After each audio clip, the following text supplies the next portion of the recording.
વર્ણિવેશરમણીય દર્શનમ મંદહાસરુચિરાનનાંબુજં પૂજિतं સુરનરોત્તમૈર્મુદા ધર્મનંદનમહં વિચિંતયે. અસતોમા ષડ્ગમય તમસોમા જ્યોતિર્ગમય મૃત્યુર્મા અમૃતમ ગમય. ઓમ શાંતિ શાંતિ શાંતિ. અસ્મદ્ગુરુ સમારંભામ નાથયામૂનમધ્યમામ લક્ષ્મી વલ્લભપર્યંતામ વંદે ગુરુ પરંપરા. આજની જ્ઞાન સભાની અંદર પધારનારા બધા જ ભગવદ્ ભક્તોને વેદાંતાચાર્ય, પુરાણ ઇતિહાસાચાર્ય, એમએ ફિલોસોફી શાસ્ત્રી રાકેશભાઈના હેતપૂર્વક જય સ્વામિનારાયણ. ભક્તો, આજની આ જ્ઞાન સભાની અંદર આપણે બધા એક બહુ જ મહત્વના વિષયની ઉપર વાત શ્રવણ કરશું. અને એ વિષય છે કે રસિક માર્ગે ભગવાનનું ભજન કરનારાને કદાચ વિકાર થાય તો એને માટે તે વિકાર દોષરૂપ નથી. આ વિષય પર થોડી વાર શ્રવણ કરશું તો બધા શ્રોતાગણો પોતાના હિતને અર્થે આ પ્રવચન ધ્યાનપૂર્વક શ્રવણ કરે અને એને આત્મસાત કરી રાખે. સર્વપ્રથમ રસિક માર્ગનો અર્થ શું થાય એના પર વિચાર કરીએ તો રસિક માર્ગનો અર્થ કરતા મહાત્માઓ કહે છે કે રસિક માર્ગ એટલે પ્રેમનો માર્ગ. આ પ્રમાણે રસિક માર્ગનો અર્થ કરવામાં આવેલો છે. ભગવાન સ્વામિનારાયણ ગઢડા અંત્યના પહેલા વચનામૃતમાં કહે છે કે ભગવાનના ભક્ત હોય તેને તો ભગવાનને વિશે જ્ઞાનનું અંગ હોય ને કાં તો હેતનું એટલે કે પ્રેમનું અંગ હોય. તેમાં જેને જ્ઞાનનું અંગ હોય તે તો ભગવાનનું અતિશય મહાત્મ્ય સમજે અને જેને હેતનું અંગ હોય તેને તો ભગવાન વિના અર્ધ ઘડી ચાલે નહીં. તે જ્ઞાનના અંગવાળા તો ઝીણોભાઈ, દેવરામ ને પ્રભાશંકર છે. એવી રીતે જે હરિભક્ત ભગવાનનું મહાત્મ્ય જાણે તેને જ્ઞાનના અંગવાળા જ જાણવા. અને જેવું વ્રજની ગોપીઓને ભગવાનને વિશે હેત હતું તેવી રીતના જે હરિભક્ત હોય તેને હેતનું અંગ જાણવું. તે હેતના અંગવાળા તો સચ્ચિદાનંદ મુનિ, કૃપાનંદ મુનિ, પૂજો ભક્ત વગેરે છે. આ પ્રમાણે ભગવાન સ્વામિનારાયણે અહીં આ વચનામૃતની અંદર એવું કહેલું છે કે જે પણ કોઈ ભગવાનનો ભક્ત ભગવાનને ભજતો હોય તો એ ભક્ત ક્યાં તો જ્ઞાન માર્ગે કરીને ભગવાનનું ભજન કરતો હોય અથવા તો રસિક માર્ગે કરીને ભગવાનનું ભજન કરતો હોય છે. જે પ્રમાણે આપણા સંપ્રદાયમાં કૃપાનંદ સ્વામી, સચ્ચિદાનંદ સ્વામી ઇત્યાદિક સંતો રસિક માર્ગે કરીને ભગવાનનું ભજન કરતા હતા તે જ પ્રમાણે વ્રજની ગોપીઓ પણ રસિક માર્ગે કરીને ભગવાનનું ભજન કરતી હતી. આ સંબંધમાં શ્રીમદ ભાગવતના સપ્તમ સ્કંદના પ્રથમ અધ્યાયના 30મા શ્લોકમાં દેવર્ષિ નારદ યુધિષ્ઠિરને કહે છે કે ગોપ્ય કામાદ ભયાત કંસો દ્વેષાત ચૈત્યાદયો નૃપા સંબંધાદ વૃષ્ણય સ્નેહાદ યુયમ ભક્ત્યા વયમ વિભો. અર્થાત કે હે મહારાજ, ભગવાનને પ્રાપ્ત કરવા ગોપીઓએ પ્રેમની તીવ્રતાથી એટલે કે કામ ભાવથી, કંસે ભયથી, શિશુપાલ, દંતવક્ર વગેરે રાજાઓએ દ્વેષથી, યાદવોએ પરિવારના સંબંધથી, તમે બધાએ સ્નેહથી અને અમે બધાએ ભક્તિથી પોતાનું મન ભગવાનમાં પરોવ્યું છે.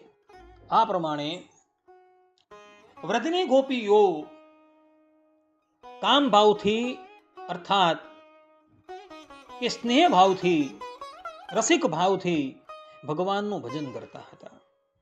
ભગવાન સ્વામિનારાયણ ગઢડા પ્રથમના 42મા વચનામૃતમાં કહે છે કે પરમાત્મા જે શ્રી કૃષ્ણ ભગવાન તેની સંગાથે વ્રજની ગોપીઓએ કામ બુદ્ધિએ કરીને પ્રીતિ કરી તો પણ સર્વે ભગવાનની માયાને તરી ગયો ને પોતે ગુણાતીત થઈને નિર્ગુણ એવું જે ભગવાનનું અક્ષરધામ તેને પામ્યું. આ પ્રમાણે ગોપીઓએ કામ ભાવથી ભગવાનનું ભજન કર્યું તો એ નિર્ગુણ થઈને અક્ષરધામને પામેલી હતી. ગોપીઓનો ભગવાન વિશે કેવો પ્રેમ હતો જેનું વર્ણન કરતા ગોપીઓ શ્રીમદ ભાગવતના દસમ સ્કંદના 31મા અધ્યાયના 15મા શ્લોકમાં ગોપી ગીતની અંદર કહે છે કે અટટી યદ ભવાન અહનિકાનનમ ત્રુટિ યુગાયતે ત્વામ પશ્યતામ. અર્થાત કે હે નાથ, જ્યારે તમે દિવસે ગાયો ચરાવવા વનમાં જાઓ છો ત્યારે તમને જોયા વિના અમારો એક ક્ષણ પણ યુગ જેવો લાંબો વીતે છે. આ પ્રમાણે રસિક માર્ગની પરમ આચાર્ય એવી ગોપીઓનો ભગવાન વગરનો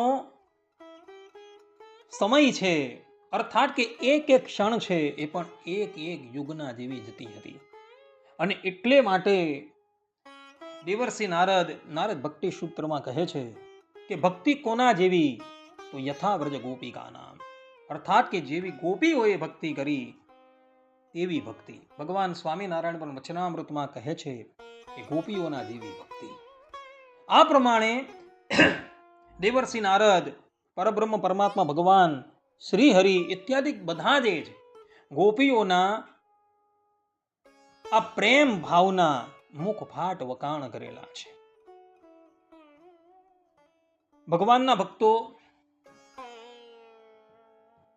ભગવાનને ભજે છે, અને એમાં પણ જે લોકો રસિક માર્ગે કરીને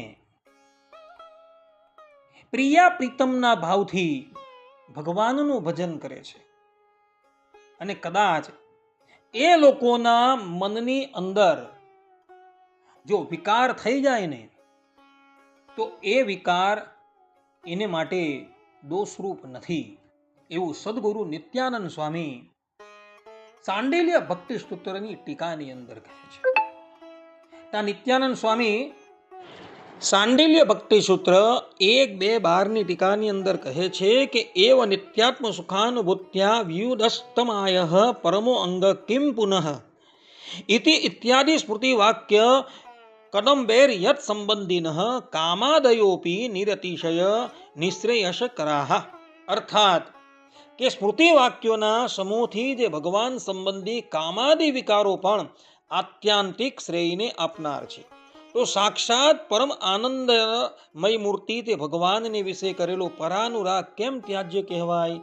માટે તે ભગવાન વિના બીજા પદાર્થમાં થયેલો અનુરાગ એ જ ત્યાજ્ય છે. આ પ્રમાણે અહીં નિત્યાનંદ સ્વામીએ સ્પષ્ટ રૂપે કહેલું છે કે ભગવાનની શૃંગાર રસની લીલા સંભાળતા કદાચ કામાદિ વિકાર થઈ જાય તો એ પણ આત્યંતિક શ્રેયને આપનારો છે, અર્થાત કે એ નિર્દોષ છે, દોષનો ભાજી થતો નથી.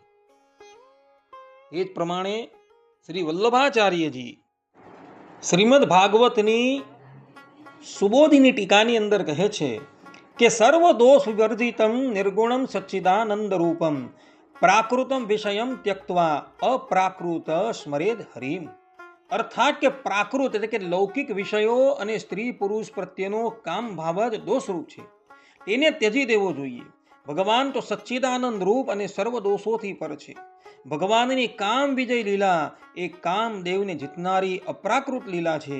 તેથી તેને જોવામાં કે સાંભળવામાં જીવને દોષ નથી લાગતો, પણ મુક્તિ મળે છે. આ પ્રમાણે શ્રી વલ્લભાચાર્યજીએ પણ નિત્યાનંદ સ્વામીએ જે પ્રમાણે કહેલું છે તેની વાતનું સમર્થન કરેલું છે.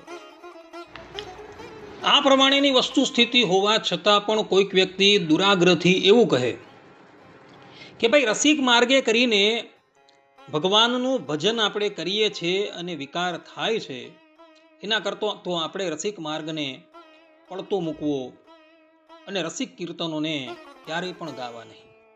પરંતુ ભગવાન સ્વામિનારાયણનો આ પ્રમાણેનો મત નથી. ભગવાન સ્વામિનારાયણ ગધડા પ્રથમના 72મા વચનામૃતમાં કહે છે કે જે પરમહંસ માત્રના ગુરુ જે સુખદેવજી, તેણે ભગવાનના રસિક ચરિત્રો ગાયા છે, માટે આપણે પણ જરૂર ગાવવા. કહેવાનું તાત્પર્ય એ છે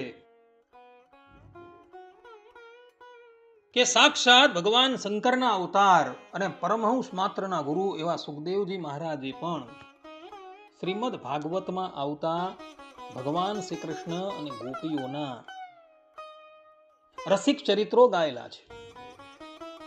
યદ્યદ આચરિત શ્રેષ્ઠ તત્તત એ વિતરે જન, અર્થાત કે જેવું શ્રેષ્ઠ પુરુષો આચરણ કરે છે તેવું જ કનિષ્ઠ પુરુષો આચરણ કરે છે, એવું શ્રીમદ ભગવદ્ ગીતામાં ભગવાન શ્રી કૃષ્ણ કહે છે.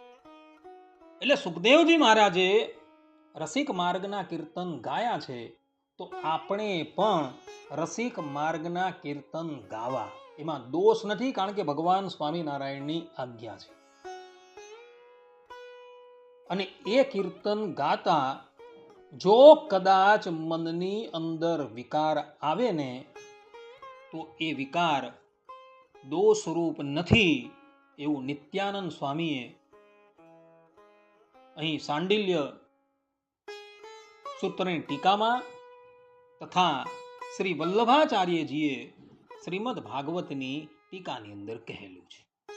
હવે આ બે મહાપુરુષો